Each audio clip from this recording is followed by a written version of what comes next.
Shalom Aleichem Rabotai. It is Rosh Chodesh and the 45th day of the Omer, and the Mishnah Yomi continues in the 7th parak of Sheviit at the 6th Mishnah.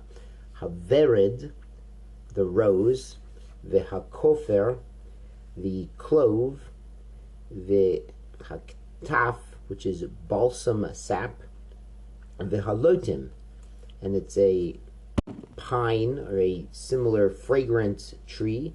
Yeshlem Sheviit, they have Kedushat Sheviit. These are sometimes used for flavoring, but they're frequently used as a fragrance. L'dmehem Sheviit, and their exchange also is Sheviit, as we explained in this parak. Rabbi Shimon Omer, Ein l'ktaf Sheviit. He says ktaf, balsam wood, doesn't have Kedushat Sheviit, mitnei she'enu pri. It's not a produce, a fruit, a food item. It's wood. Now we've seen that things used for dyeing do have Kedushat Sheviit, and the Bartner explains that's because they are used up. When they're used for a dye, they're used up, so they're similar to food. And the psukim by Sheviit talk about your perot, your food, your fruits, your produce. That's what has Kedushat Sheviit. So dyes are similar, but Rabbi Shimon points out that balsam, it's simply a wood, and it's not used up when one smells it, so it shouldn't have Kedushat Sheviit. Now, interesting, this has ramifications for the blessing made on spices. On balsam, we wouldn't, you could say borei mine bisamim. Borei mine bisamim is like the shehakol of spices, but it would actually be correct to say borei atze bisamim, fragrant wood. So Rabbi Shimon points that out. So the Bartner points out at the end of the Bartner that halacha is like Rabbi Shimon, that the balsam is not similar to foodstuff or dye produce, so it would not have Kedusha Sheviit. Mishnah Zayin. Parak Zayin, Mishnah Zayin, for all the Zionists out there. Vered Chodosh, a new rose. This is a rose from the 7th year. Shekvosho b'shemen yoshen, and you put it into, kvosho is like literally you pickled it. You stuck it into old oil from the 8th year. What's going to happen is the oil will absorb some of the aroma from the rose, and then you'll have rose oil. You look at etaverid. So when it comes time for beer, you have to take out the rose out of the oil before the beer deadline, and then your oil will be mutter. The rose, you'd have to do beer, you'd have to take it outside, but the oil would still be mutter to use. The yoshon b'chadash chayiv b'beer. But an old rose, here they're meaning a Shemitah rose, has Kedusha Shemitah, but the Zman beer has passed. It's after the deadline. In new oil, this is 8th year oil, so it's after the Shvius is over.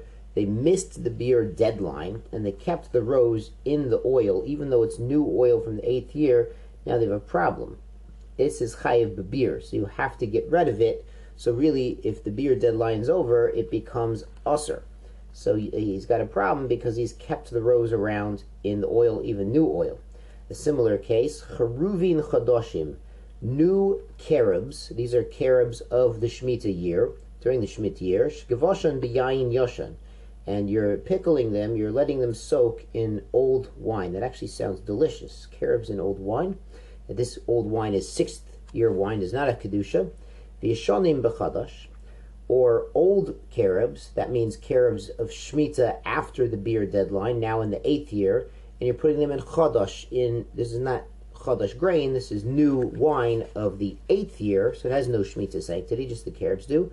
Chayavim b'beer, because the wine absorbs the taste from the carobs, and it's past the deadline of beer for the carobs. He didn't take them outside, he didn't do beer properly on the carobs, so it makes the wine with the taste of the carobs Osir. Zeya Klal, the Mishnah explains, Kol Shehu ben Noten Tam, whatever gives a flavor. Noten Tam is a concept in kashrus, we see frequently, gives a flavor, imparts a taste to something else, Chayiv Levair.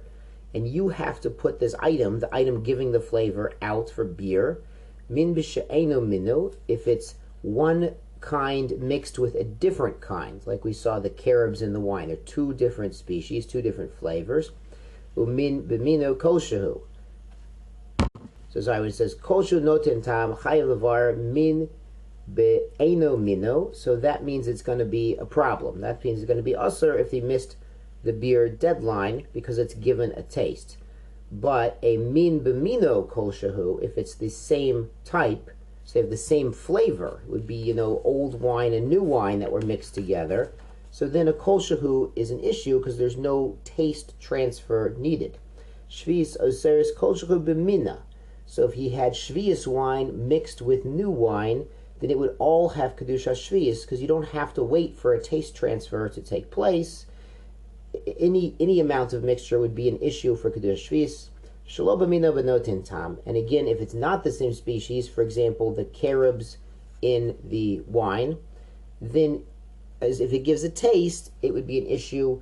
If it doesn't give a taste, it would be not a problem. So if you had a little bit of carob in there for a little while and there's no taste transfer that's detectable, then it would not absorb the kedusha shvius. So it's tzorechiyun if somebody made a barrel out of kedusha shvius produce and put his whiskey to age in that barrel, if that would be shvius whiskey, but I don't think it would be. Shkoyach Rabos.